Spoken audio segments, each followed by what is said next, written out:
Movie మాత్రం ఒక artistic film అన్న, చాలా బాగుంది. మొన్న గామి ఎట్లయితే మన డిఫరెంట్ ఫిలిం అనుకుంటామో ఈ మూవీ కూడా అంతే డిఫరెంట్గా ఉంది. మళ్ళీ ఇంకోటి ఏంటంటే మన ఇప్పుడు తెలుగు ఇండస్ట్రీ అయినా మన ఇండియన్ ఫిలిమ్స్ అయినా హాలీవుడ్ ఇలా తీస్తున్నారు అబ్బాయి అని ఒకప్పుడు అనేది, ఇప్పుడు డైరెక్ట్ ఇక హాలీవుడ్ రేంజ్ అన అవసరం లేదు. ఇండియన్ ఫిలిం అరే ఇలాంటి ఫిలిమ్స్ కూడా తీస్తారా అనిపించింది. మనము పృథ్వీరాజ్ గారు యాక్టింగ్ అయితే హ్యాట్స్ ఆఫ్ అన్న. లైఫ్ స్టోరీ ఎలా ఉంటుందని చూపించాడు.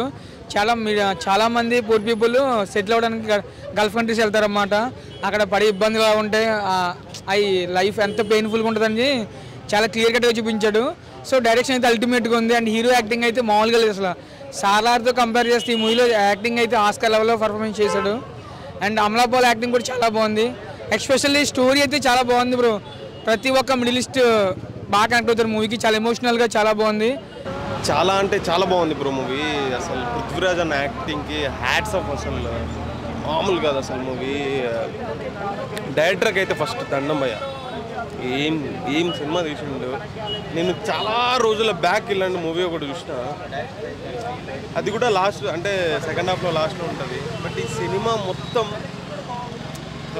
నిజంగా దేశం వదిలి వెళ్ళిపోతే ఇక్కడ ఏదో డబ్బులు సంపాదించుకొని వచ్చేద్దామని నిజంగా చాలామంది ఇట్లా వెళ్తూ ఉంటారు కదా, వాళ్ళందరూ చూడాల్సిన సినిమా పై.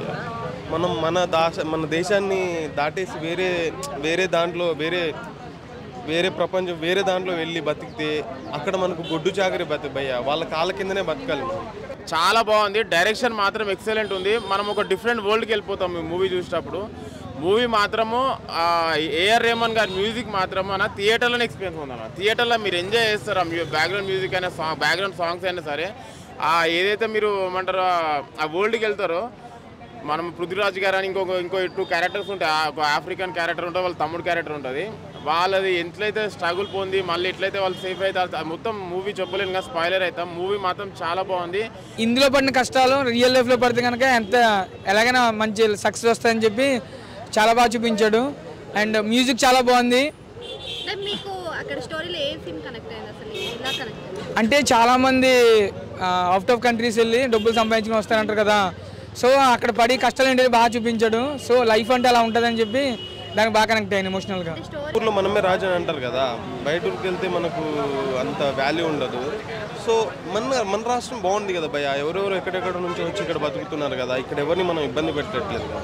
కానీ దుబాయ్కి తీసుకెళ్ళి పాపం చాలా అంటే చాలా ఎమోషనల్ ఉంది భయ్య మూవీ. మారియన్ అని మన ధనుష్ మూవీ చూసిన చాలా రోజుల తర్వాత నేను ఎమోషనల్ ఫీల్ అయింది ఇదే movie bro, the goat life. అందులో కూడా ఏఆర్ రెహమాన్ మ్యూజిక్, ఇందులో కూడా ఏఆర్ రెహమాన్ మ్యూజిక్కి హ్యాట్స్ అప్ అయ్యా. ఏం మ్యూజిక్ ఇచ్చాడు, అసలు ఏడిపిచ్చేసాడు. లాస్ట్లో మనోడు ఫోన్లో మాట్లాడతాడు వాళ్ళ వైఫ్ అమలాపాల్తో. అమలాపాల్ యాక్టింగ్ కూడా ఫస్ట్ హాఫ్లో సూపర్, అసలు మస్తు ఉంది wife and husband. Different films ఎప్పుడు స్లోగానే ఉంటే మనం కనెక్ట్ అయితే అది మంచిగా ఎంజాయ్ చేయొచ్చు. కాకపోతే మనకి రొటీన్గా మనం అలవాటు అయిపోయినాం సాంగ్స్కైనా ఫైట్స్కైనా. ఇలాంటి ఆర్టిస్టిక్ ఫిలిం చూస్తే మనకి ఇంకా అరే ఒక డిఫరెంట్ ఫిలిమ్స్ ఇంకా ట్రై చేయడానికి డైరెక్టర్స్కి ఎంకరేజ్ చేసినట్టు ఉంటుంది. మూవీ మాత్రం చాలా బాగుంది. కంపల్సరీ థియేటర్కి వాచ్. మళ్ళీ మనకు ఏఆర్ రెహమాన్ గారు ఇచ్చి పడేసిండు. అసలు బ్యాక్గ్రౌండ్ మ్యూజిక్ మాత్రం వేరే లెవెల్ ఉంది. పృథ్వీరాజ్ గారికి హ్యాట్స్ ఆఫ్, డైరెక్షన్కి హ్యాట్స్ ఆఫ్. అంటే స్క్రిప్ట్కి తగ్గట్టుగా నేరేషన్ కూడా చాలా బాగుంది. సో స్లో ఏమీ లేదు, మంచి మెసేజ్ ఉంది మూవీలో. Message oriented movie. క్లైమాక్స్లో ఏం చూపించలేదు, బట్ ఎమోషన్తో ఎండ్ చేశారు, అదే బాగుంది. మళ్ళీ తట్టుకోలేము, మళ్ళీ ఇక అసలే ఎమోషన్ చాలా ఇదైపోయింది, నిండిపోయింది. ఇంకా హార్ట్ పగిలిపోయేది అనమాట. But full emotion. ఒక్క ఫోన్లో ఒక్క మాట అయ్యా అని చెప్పి మాట్లాడుతుంటే అక్కడ ఏడుపు వచ్చేసింది భయ. నిజంగా అది అంటే అంత ఫీల్ వచ్చేసింది. రేటింగ్ ఎంత అంటే అంత బ్రో. నేను దీనికి తక్కువ అయిందని కాదు, ఇది ఒక గొప్ప మూవీ బ్రో. చాలా అంటే నిజ జీవితంలో జరుగుతున్న మూవీ కదా, రేటింగ్ ఇది అని కాదు. ఈ మూవీకి మనం హ్యాట్సప్ చెప్పాల్సిందే. వై బికాస్ కొంచెం సేపు కేటాయించాలి. నిజంగా మనం మనం ఆ డైనమాలో వెళ్ళిపోతాం, ఆ ట్రాన్స్లోకి వెళ్ళిపోతాం. ఈ మూవీ చూస్తే ఆ లోకంలోకి వెళ్ళిపోతాం. అంత ఇంపాక్ట్ ఉంటుంది మూవీలో. ఆ డైరెక్టర్కి అయితే హ్యాట్సప్ అయ్యా. చాలా అంటే చాలా మంచి గొప్ప మూవీ తీశాడు.